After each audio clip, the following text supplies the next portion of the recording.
Hey everyone, today we're tackling one of the biggest misconceptions in ancient history, and it has everything to do with power, propaganda, and how one woman rewrote the rules of Roman warfare. The title promised you something dark about Cleopatra and Roman soldiers, and we're going to deliver, but not in the way you think. Because what Cleopatra actually did to Roman soldiers in their final days wasn't torture or execution or some sadistic revenge fantasy. It was something far more insidious, far more strategic, and if you were a Roman general watching it happen, far more terrifying. She made them hers. We're talking about the late 1st century before the Common Era, the tail end of the Roman Republic, when Rome's civil wars had turned the Mediterranean into a blood-soaked chessboard. Cleopatra VII, yes, that Cleopatra, wasn't just some seductive queen lounging on a barge. She was the last pharaoh of Egypt, a Ptolemaic Greek ruling over the richest kingdom in the ancient world, and she understood something that most of Rome's generals refused to admit. Soldiers don't fight for abstractions. They fight for whoever pays them, feeds them, and makes them feel like victors. And in those final chaotic years, Cleopatra controlled the treasury, the grain, and the narrative, which meant she controlled the men. Let's set the stage. By the year 44 before the Common Era, Julius Caesar is dead, stabbed 23 times on the Senate floor by men who thought they were saving the Republic. Spoiler, they weren't. What followed was a power vacuum so violent it makes modern coups look like student council elections. On one side, you had the assassins, Brutus, Cassius, and their crew of self-righteous senators. On the other, Caesar's allies, Mark Antony, a brilliant general with a drinking problem and a taste for spectacle, and Octavian, Caesar's teenage grandnephew and adopted son, who was cold, calculating, and patient enough to wait for everyone else to destroy each other. Cleopatra, meanwhile, was in Egypt, watching Rome tear itself apart and thinking very carefully about her next move. Here's what most people miss. Cleopatra had already survived one Roman civil war. She'd backed Caesar, hosted him in Alexandria, allegedly had a son with him, Caesarion, whose existence was a giant political hand grenade, and watched as Caesar cemented her power against her rival siblings. When Caesar died, she didn't panic, she waited. And when the dust settled and two men emerged as the real contenders, Antony in the east and Octavian in the west, she knew exactly which one to approach. If you're enjoying history that refuses to sugarcoat empire and the cold arithmetic of survival, go ahead and hit that subscribe button because we're just getting started. Antony summoned Cleopatra to Tarsus in the year 41 before the Common Era. He needed money for his Parthian campaign, and Egypt was the only kingdom rich enough to fund a full-scale Eastern war. Cleopatra showed up, but not as a supplicant. She arrived on a golden barge with purple sails, dressed as the goddess Aphrodite, surrounded by attendants costumed as nymphs and cupids, with incense billowing and musicians playing. The whole city came out to watch. Antony, by contrast, was sitting in the forum in his general's uniform, waiting for a nervous queen to come beg for his favor. Instead, he ended up dining on her boat. She'd flipped the script in one afternoon.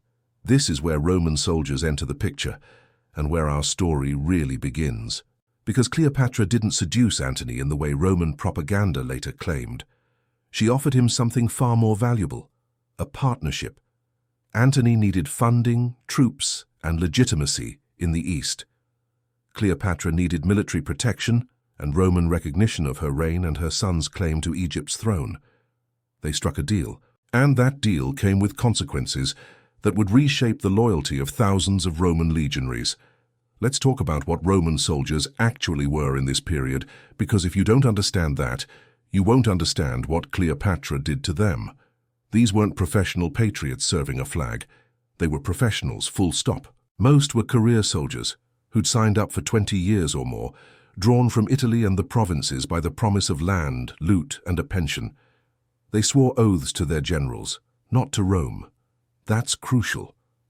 By the late Republic, Roman legions were personal armies. You followed the man who paid you, promoted you, and rewarded you after the campaign ended. The Senate in Rome was a distant abstraction. Your general was the guy who decided whether you ate or starved, Antony commanded some of the best legions in the Roman world, veterans from Caesar's campaigns in Gaul, survivors of Philippi where he and Octavian crushed Brutus and Cassius, hardened men who'd marched from Spain to Syria and back. These soldiers respected Antony. He fought alongside them, drank with them, knew their names.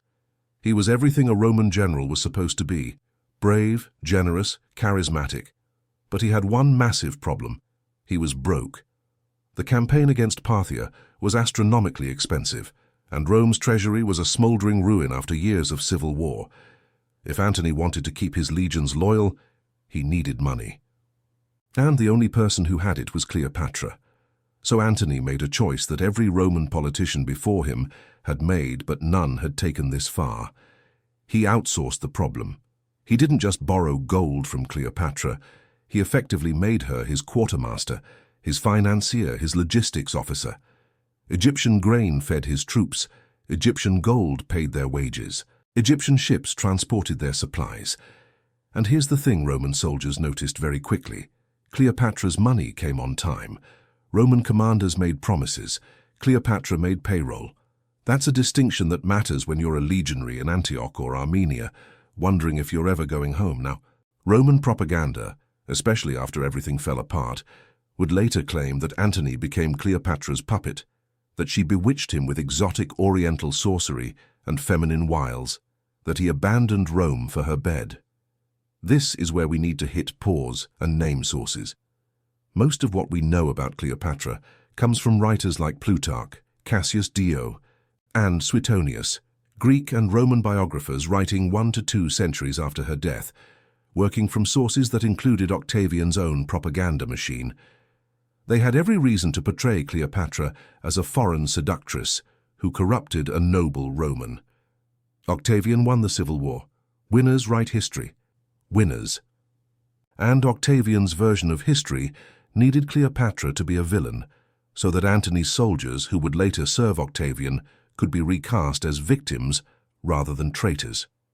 Here's what actually happened, as best we can reconstruct from the material evidence and the less hysterical sources.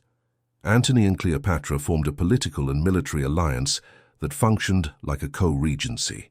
They spent winters in Alexandria, where Cleopatra held court and Antony conducted military planning. They had 3 children together, twins in the year 40 before the Common Era and a third child a few years later. Antony formally recognized these children as his heirs, which was a direct challenge to Octavian's legitimacy. He also awarded Cleopatra and her children vast territories in the east, parts of Syria, Cilicia, Phoenicia, Cyprus, Crete. These weren't romantic gifts, they were administrative reorganizations. Cleopatra was now effectively ruling a Hellenistic superstate under Roman protection, and Antony was its military guarantor. For Roman soldiers stationed in the east, this arrangement meant something very specific. The line between serving Rome and serving Cleopatra's Egypt became increasingly blurry. Let's say you're a centurion in the 6th Legion, camped outside Antioch in the year 37 before the Common Era. Antony's your commander. He's Roman, he's got the pedigree, he's won battles that made you rich. But when supply wagons roll into camp, they're marked with Egyptian seals. The grain you're eating is Nile grain. The gold coins you're paid with are minted in Alexandria, stamped with Cleopatra's profile on one side and Antony's on the other. The ships that evacuated your wounded comrades from the Parthian disaster were Egyptian triremes crewed by Egyptian sailors. The doctors treating your sick are Greek physicians sent by Cleopatra. Your general spends half the year in her palace. His children with her are being raised as Egyptian royalty. So here's the question that starts gnawing at you in the long, boring hours of camp duty. Who exactly are you fighting for? This wasn't hypothetical. Soldiers talked, they griped. They sent letters home. We have some of those letters preserved on papyrus from later periods, and they're shockingly candid about politics and pay, and whose orders they trusted. We know that soldiers in the East were acutely aware of the Antony-Cleopatra partnership, because when the final break with Octavian came, a significant number of them chose to stay with Antony. Not because they were mesmerized by Cleopatra. Soldiers are practical people, not romantic fools, but because their material interests were now tied to the Eastern alliance. Cleopatra's Egypt was stable, rich, and generous. Octavian's Rome was offering them nothing but another civil war. Let me give you a modern comparison that might clarify this, then we'll move on. Imagine you're a soldier in a coalition force, but your paychecks, your medical care, your housing, and your post-service benefits all come from an allied foreign government, not your home country. After a few years, who do you feel loyalty toward? The politicians back home who keep promising reforms they never deliver, or the foreign partner who's kept every commitment they made to you? That's the psychological shift Cleopatra engineered. She didn't conquer Roman soldiers. She made them dependent on her, and dependency is a more durable form of control than force. Roman commanders in Italy understood this, and they were terrified. By the mid-30s before the Common Era, Octavian's propaganda machine was working overtime to paint Antony as a traitor, and Cleopatra as an existential threat. The message was simple. Antony has abandoned Rome for an Egyptian whore, and if he wins, you'll all be bowing to a foreign queen. It was effective messaging, especially in Italy, where people hadn't seen the Eastern Alliance up close and still thought of Egypt as some bizarre alien civilization. But in the East, where soldiers had spent years in Egyptian-funded camps eating Egyptian grain and celebrating victories that Cleopatra had bankrolled, the propaganda fell flat. They knew what the deal was, and many of them were fine with it. Now we need to talk about the Parthian campaign, because this is where Cleopatra's strategy gets really visible, and where Roman soldiers started dying in ways that exposed how fragile Antony's position had become. In the year 36 before the Common Era, Antony launched a massive invasion of Parthia, Rome's great eastern rival, the empire that had humiliated Rome at Carrhae decades earlier when they annihilated Crassus and his legions. Avenging Carrhae was a point of Roman pride. Antony commanded something like 60,000 infantry, 10,000 cavalry, and a huge baggage train carrying siege equipment. It should have been a triumphant march. It turned into a nightmare. The details are grim. Antony's forces got bogged down in Armenia and Media. The Parthian cavalry harassed his supply lines. The siege dragged on, and when winter came early, Antony had to retreat through frozen mountains with a starving, demoralized army. We're told, by Plutarch, so take it with skepticism but not total dismissal, that Antony lost something like 20,000 men in that retreat. Some to enemy action, most to starvation, disease, exposure, desertion. It was a catastrophe. And here's the key point. Cleopatra's money couldn't fix it. Gold doesn't conjure food in a mountain pass in winter. Egyptian grain doesn't magically appear in Armenia when your supply convoys have been ambushed. Cleopatra had funded the campaign, but she couldn't control its outcome, and when Antony's soldiers started dying, they died on his orders, not hers. This is important because it complicates the narrative. Cleopatra wasn't an all-powerful puppet master. She was a queen with limited military options trying to maximize her leverage through financial support. Antony's failure in Parthia damaged his reputation, but it didn't break the alliance. In fact, it probably made Cleopatra more essential, because now Antony needed even more resources to rebuild his shattered legions. She provided those resources. She also, according to some sources, met Antony in Syria after the retreat and helped stabilize his position by offering additional funds and by publicly standing by him when Roman opinion was turning against him. That's not seduction. That's statecraft. Let me ask you something, and feel free to tell me in the comments if you think I'm reading this wrong. But doesn't it seem like the Romans who later wrote about this period were more horrified by the fact that a woman was conducting statecraft than by the actual policies involved? Because the arrangements Antony made with Cleopatra weren't fundamentally different from the client-king relationships Rome had with dozens of Eastern rulers. The difference was that Cleopatra refused to play the submissive client. She negotiated as an equal, demanded recognition for her children, expanded her territory, and made it clear she was a partner, not a subordinate. And that, more than anything, is what made her dangerous in Roman eyes. Soldiers saw this dynamic up close, and their reactions were mixed. Some resented it. We know there were defections from Antony's camp to Octavian throughout this period, though the numbers are disputed and probably exaggerated by pro-Octavian sources. Others adapted. If your general was sharing power with a foreign queen, and that queen was keeping you fed and paid, you adapted. That's survival. Soldiers have always been good at survival. The ones who died in Parthia didn't die because Cleopatra betrayed them, or enslaved them, or tortured them. They died because Antony made a strategic miscalculation, because Parthian cavalry were better than Roman infantry in that terrain, and because war kills people. That's the unglamorous truth.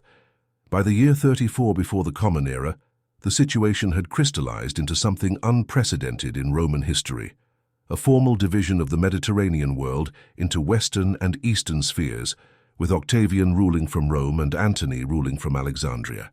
This wasn't officially acknowledged. The legal fiction was that both men were still Roman magistrates acting on behalf of the Republic, but everyone understood the reality. And in Alexandria, in a ceremony that later became infamous, Antony staged what's known as the Donations of Alexandria, a massive public event where he and Cleopatra sat on golden thrones, declared their children rulers of various eastern territories, and proclaimed Cleopatra, the Queen of Kings and Caesarion, her son with Julius Caesar, the King of Kings. Roman sources describe this event with barely contained fury. Cassius Dio, writing centuries later, calls it a grotesque orientalizing spectacle, a betrayal of Roman dignity. But let's think about what it actually was. A propaganda coup. Antony was making a public claim to legitimacy in the East that bypassed the Roman Senate entirely. He was saying, in effect, that the Hellenistic model of monarchy, where kings and queens ruled by divine right and hereditary succession, was superior to the dysfunctional republican system that had just spent 2 decades tearing itself apart. And he was promising his soldiers that their loyalty to him and Cleopatra would be rewarded with land, wealth, and a place in a new Eastern Empire that would outlast Rome's civil wars. Did it work? Partially. Many of Antony's veteran legions stayed with him. They'd been with him for years, they trusted him, and they'd seen firsthand that the alternative, going back to Italy to fight for Octavian, meant another grinding civil war with no guarantee of a better outcome. But cracks were forming. Octavian's propaganda was reaching even the Eastern legions, and the message was resonating. Antony had gone native, abandoned Roman values, become the consort of a foreign tyrant. For soldiers who still identified as Roman, who had families in Italy, who wanted to retire to a farm in Latium rather than a villa in Alexandria, this was a real problem. Cleopatra's gold was great, but it couldn't erase the fact that siding with her might mean being branded a traitor forever. The tension came to a head when 2 of Antony's most senior subordinates defected to Octavian. One was Lucius Munatius Plancus, a consul and one of Antony's key advisors. The other was Marcus Titius, another high-ranking officer. Both men crossed over to Octavian and brought with them detailed intelligence about Antony's military plans and, crucially, about his will. A document Antony had deposited in Rome that allegedly spelled out his desire to be buried in Alexandria with Cleopatra and his intention to leave vast territories to his children with her. Octavian seized the will, probably illegally, and read it to the Senate. The effect was electric. Here was proof, Octavian argued, that Antony had abandoned Rome entirely. He'd chosen Egypt over the Republic. He'd chosen Cleopatra over his duty. This is the moment where Cleopatra's influence over Roman soldiers becomes undeniable and where it starts to backfire. Because what Octavian was doing, very cleverly, was forcing a choice. You couldn't be a loyal Roman and support Antony anymore, not after the Donations of Alexandria, not after the will. Octavian was making Antony's partnership with Cleopatra into an either-or proposition. Rome or Egypt, republic or monarchy, civilization or barbarism. It was a false choice. Antony's vision was more complicated than that, but it was an effective one. Soldiers who might have been fine with the pragmatic reality of Egyptian funding suddenly had to confront the political symbolism of it. And symbols matter, especially when you're trying to justify your life choices to your grandchildren decades later. In the year 32 before the Common Era, the political maneuvering ended and the shooting war began. Octavian convinced the Senate to declare war, not on Antony because that would have made it a civil war, but on Cleopatra. This was a brilliant legal fiction. By declaring war on Egypt, Octavian framed the conflict as a foreign war, which meant Antony's soldiers were now technically fighting for an enemy queen against Rome. It didn't matter that Antony was Roman, that his legions were Roman, that the whole thing was obviously still a civil war. The legal framing mattered because it gave wavering soldiers a justification to switch sides. If you deserted Antony for Octavian, you weren't betraying your general. You were coming home to Rome. And soldiers did desert, not in massive numbers. Most of Antony's core legions stayed loyal, but enough to matter. The ones who left were mostly officers and political appointees, men who had careers to protect and estates in Italy. Common soldiers were more pragmatic. They stayed because Antony was still paying them, because Cleopatra's supply lines were still functioning, and because switching sides in the middle of a campaign was dangerous. But the defections created a morale problem. If your tribunes were abandoning ship, what did that say about your chances? The two sides maneuvered for months, and eventually the decisive confrontation came at Actium, a promontory on the western coast of Greece, in the year 31 before the Common Era. Antony's fleet, largely Egyptian ships, commanded by Cleopatra's admirals, faced Octavian's fleet, commanded by Marcus Agrippa, one of the most competent generals Rome ever produced. Antony also had legions on shore, camped along the coast, waiting for the naval battle to determine the outcome. The battle itself is murky in the sources. There's a lot of propaganda and very few objective accounts, but the basic outline is clear. Agrippa outmaneuvered Antony's fleet. Cleopatra's squadron broke away and fled south toward Egypt, and Antony followed her, abandoning the battle and his army. This is the moment that defines everything that comes after. To Roman historians, especially those writing for Octavian and later the emperors, Actium was proof that Cleopatra had destroyed Antony. They say she fled because she was cowardly, that Antony followed because he was besotted, that he sacrificed his entire army for a woman. The language they use is dripping with contempt. Antony had been emasculated, feminized, reduced to a lovesick boy chasing a manipulative seductress, and his soldiers, thousands of Roman legionaries still camped on the shore at Actium, were left leaderless, betrayed by their general's infatuation with a foreign queen. But here's another reading, one that fits the material evidence better even if it's less dramatic.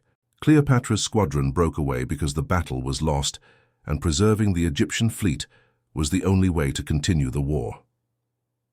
Antony followed because he recognized the same thing. Agrippa had won the naval engagement, and staying to fight on land with a demoralized army and no naval support was suicide. The plan was probably to retreat to Egypt, regroup, and use Egypt's resources to rebuild. It was a rational, strategic decision, the kind generals make all the time when a battle turns against them. But because it involved following Cleopatra's ships, because it meant abandoning soldiers in the short term to preserve the long-term campaign, it became the ultimate proof of his corruption. And maybe that's the real answer to our title question. What Cleopatra did to Roman soldiers was give their enemies a narrative. She became the excuse for Antony's failures, the scapegoat for a lost war, and the symbol of everything that had gone wrong.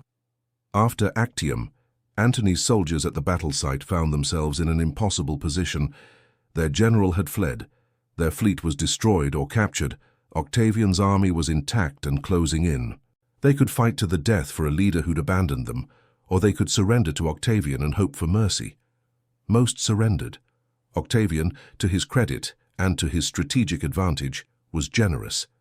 He incorporated Antony's legions into his own army, promised them land grants and treated them as Roman soldiers who'd been misled rather than traitors. This was smart politics. If Octavian had massacred them, he'd have turned martyrs into a rallying point. By absorbing them, he neutralized the threat and gained veteran troops. But think about what that surrender meant for those soldiers. They'd spent years serving Antony, funded by Cleopatra's gold, eating Egyptian grain, celebrating victories in her name. They'd accepted the premise of the Eastern Alliance. Some of them probably believed in it, believed that Antony and Cleopatra's vision of a Hellenistic superstate was better than Rome's endless civil wars.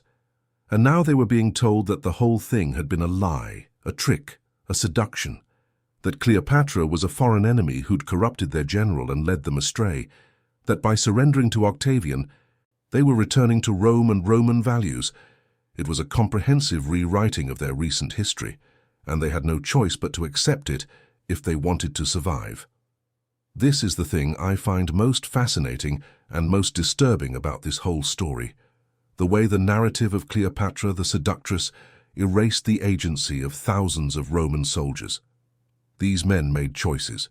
They chose to stay with Antony because it served their interests. They accepted Egyptian money because money is useful. They fought in battles where the strategic goal was to defend Antony and Cleopatra's alliance because that's what soldiers do.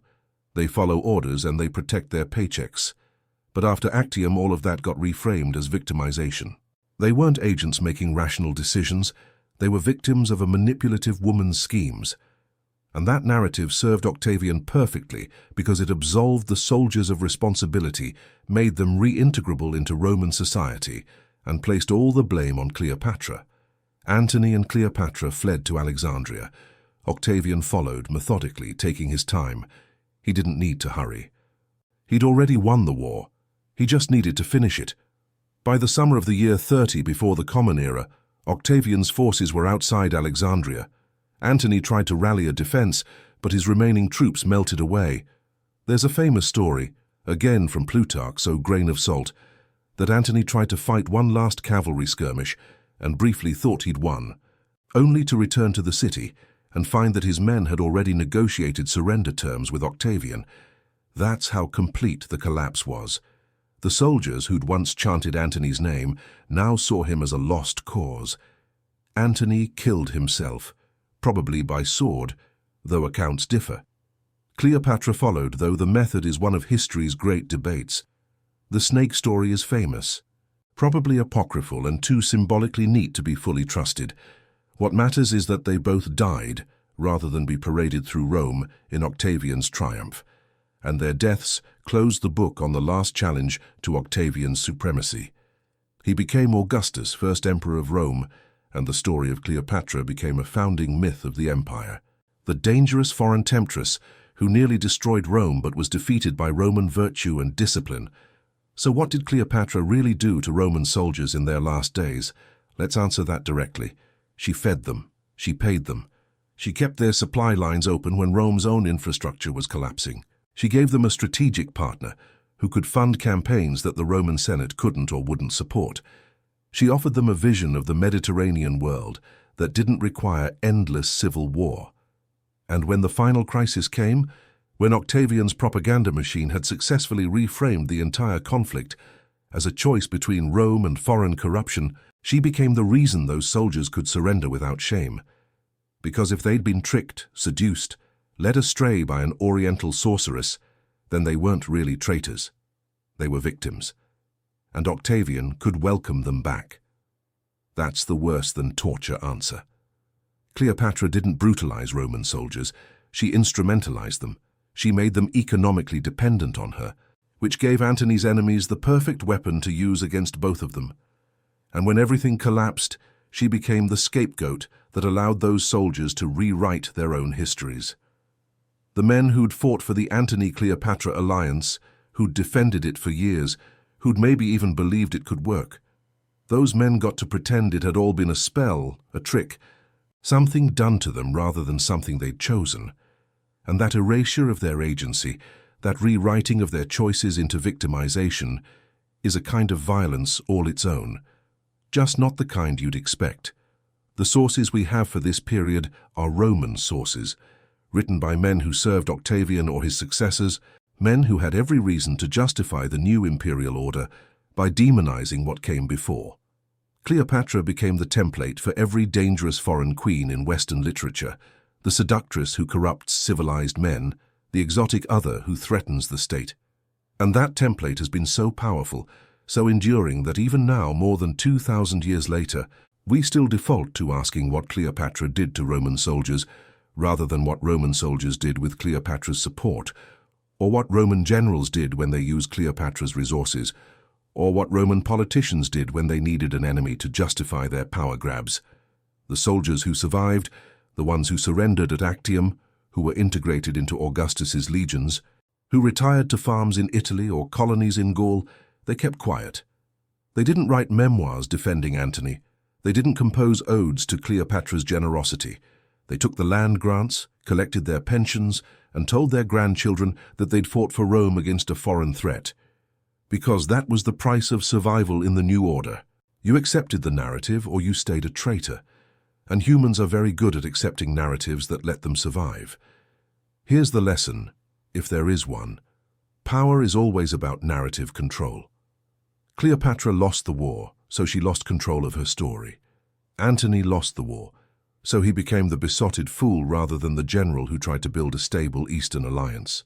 And the soldiers, they got absorbed into the winning side's story, where they'd been victims all along. That's how empire works.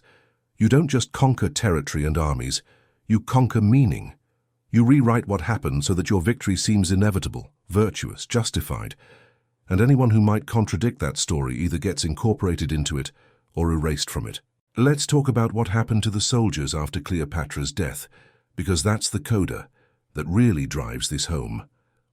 Octavian, now calling himself Augustus, had something like 50 legions under his command after absorbing Antony's forces. That's somewhere between 250,000 and 300,000 men, an absurdly large military for a state that was nominally at peace. Augustus couldn't keep them all. The cost would bankrupt even Egypt's treasury. So he did what every successful dictator does. He demobilized the ones he didn't need and rewarded the ones he kept. The soldiers who'd fought for Antony at Actium and then surrendered were prime candidates for demobilization. They were risky. They'd already switched sides once, they might do it again, and they had institutional memory of an alternative political arrangement. Augustus sent them to colonies, mostly in Italy, but also in Gaul and Spain. They got land grants, cash bonuses, and the legal status of honorably discharged veterans. In exchange, they shut up about the Eastern Alliance. They didn't agitate for Caesarion's claim to rule Egypt. They didn't reminisce publicly about the years when Cleopatra's gold had made them rich and comfortable. They became model citizens of the new imperial order. This is assimilation as a weapon, and it's brilliantly effective. By giving those soldiers a stake in the new system, Augustus made sure they'd defend it. Their pensions depended on the stability of the empire. Their land grants were only valuable if the empire protected property rights. Their honor, their ability to tell stories about their service that didn't make them sound like fools or traitors, depended on accepting the Augustan version of history, so they did. And within a generation, the memory of the Eastern Alliance became something shameful, a mistake Rome had made and corrected, a cautionary tale about the dangers of foreign influence. Cleopatra's children with Antony were mostly spared, another strategic Augustus move. The twins, Alexander Helios and Cleopatra Selene, were raised in Rome by Octavia, Antony's Roman wife. Caesarion, however, was executed. He was too dangerous to leave alive.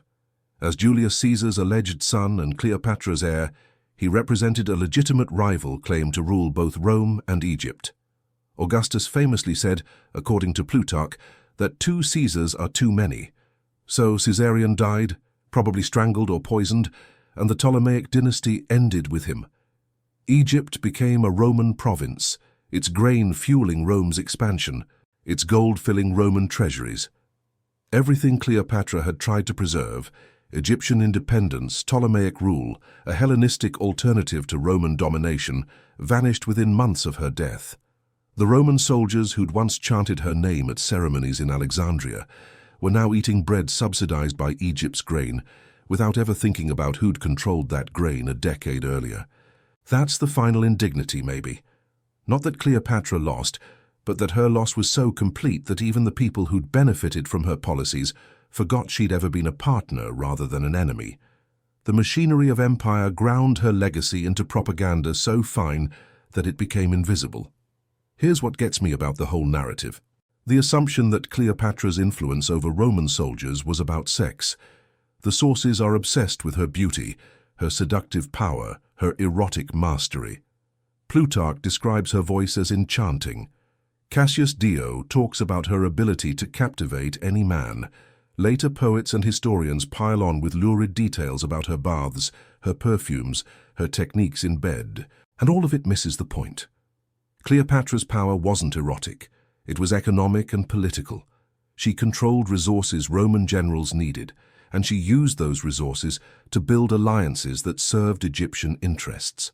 That's not seduction. That's statecraft.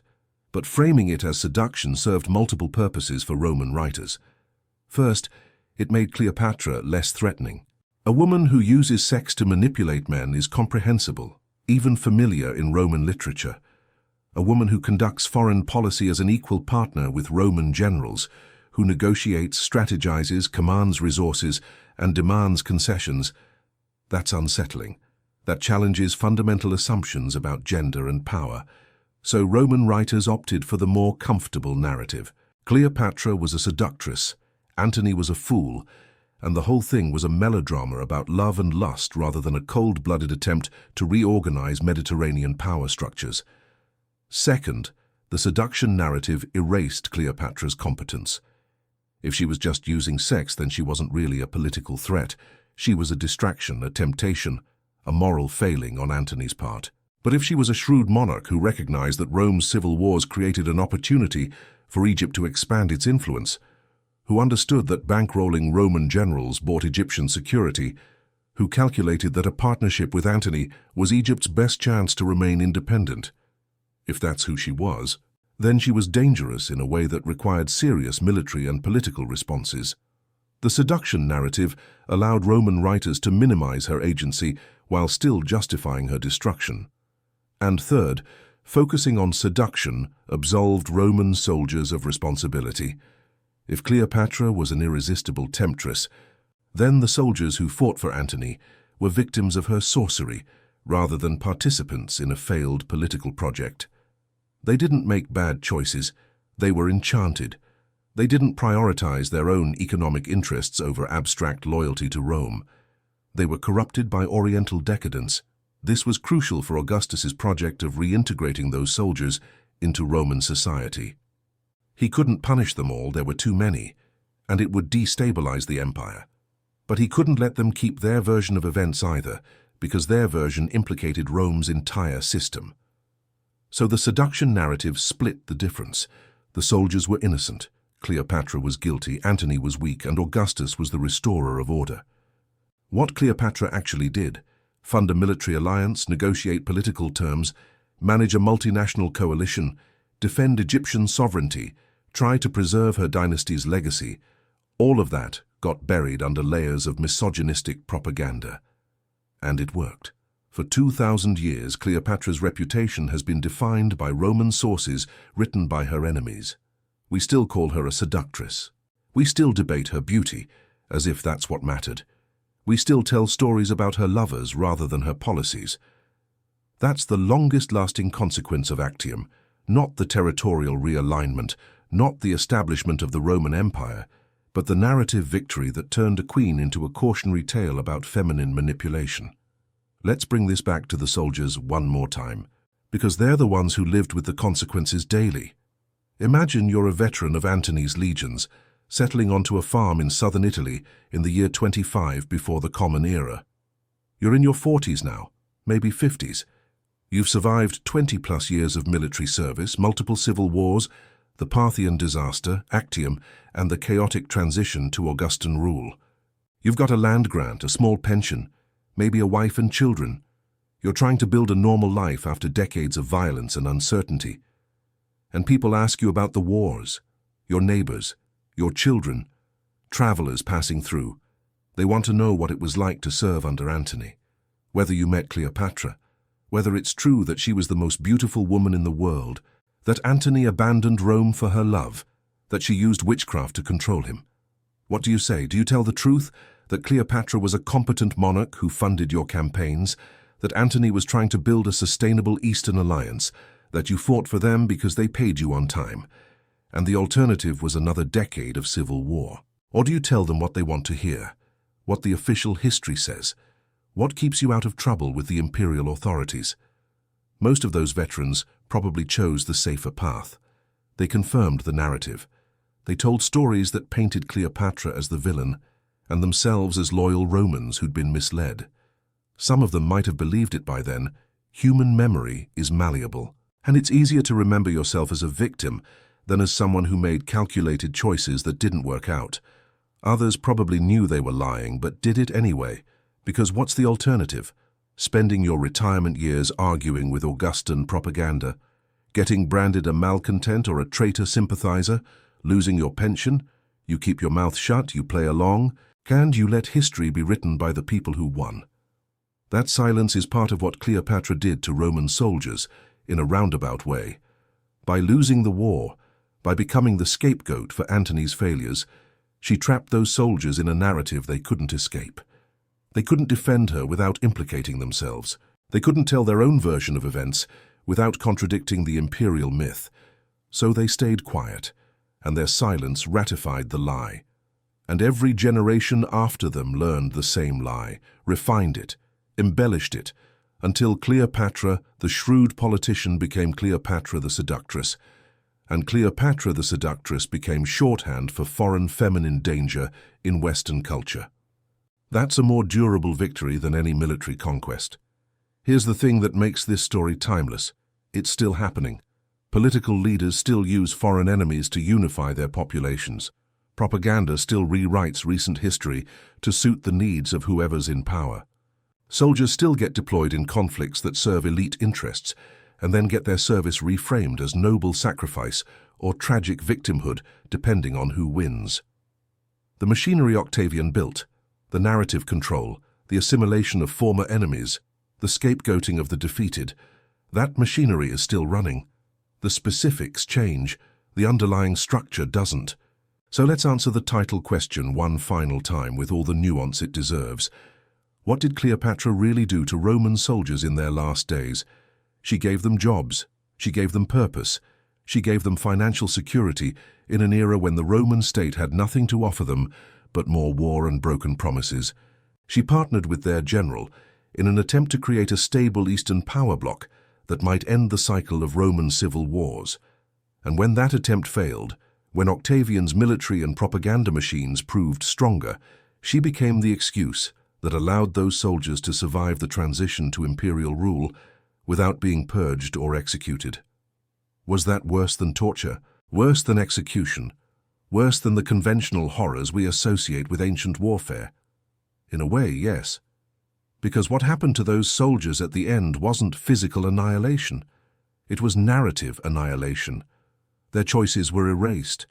Their agency was denied. Their version of events was suppressed for 2 millennia. They became extras in someone else's morality play, stripped of the complexity and rationality that defined their actual lives. And Cleopatra, who'd tried to play the game of empire on equal terms with Rome, became the villain of that play, not because of what she actually did, but because she lost, and the winners got to tell the story. The Roman Empire lasted for centuries after Cleopatra's death.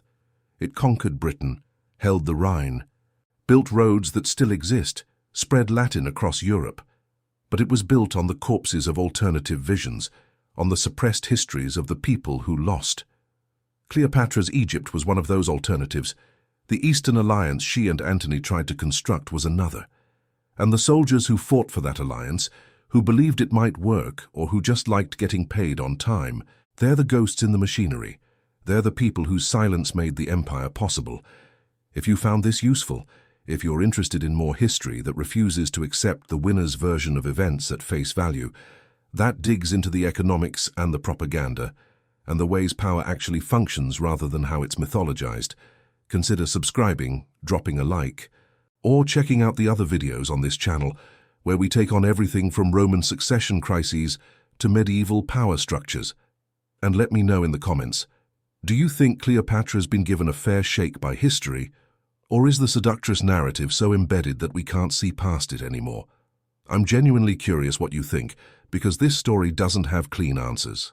It has competing interpretations, incomplete sources, and 2,000 years of cultural baggage, which, honestly, is what makes it interesting. The last Roman soldiers who'd fought for Antony and Cleopatra probably died in the 50s of the 1st century of the Common Era, old men on their farms or in veteran colonies, taking the truth about the Eastern alliance with them. Their grandchildren grew up as Romans, loyal to Augustus and his successors, never questioning the official version. Egypt became a province, its temples repurposed, its grain feeding Roman legions who conquered new territories. Cleopatra's name became a byword for dangerous sexuality and foreign corruption. And that's the final answer to our question. What she did to Roman soldiers was survive in the only form empire allows, as a warning, a cautionary tale, a useful villain in someone else's story. Which means the empire didn't just defeat her, it consumed her, digested her, and turned her into a tool for its own legitimacy. That's the victory that lasts. That's the violence that echoes through centuries.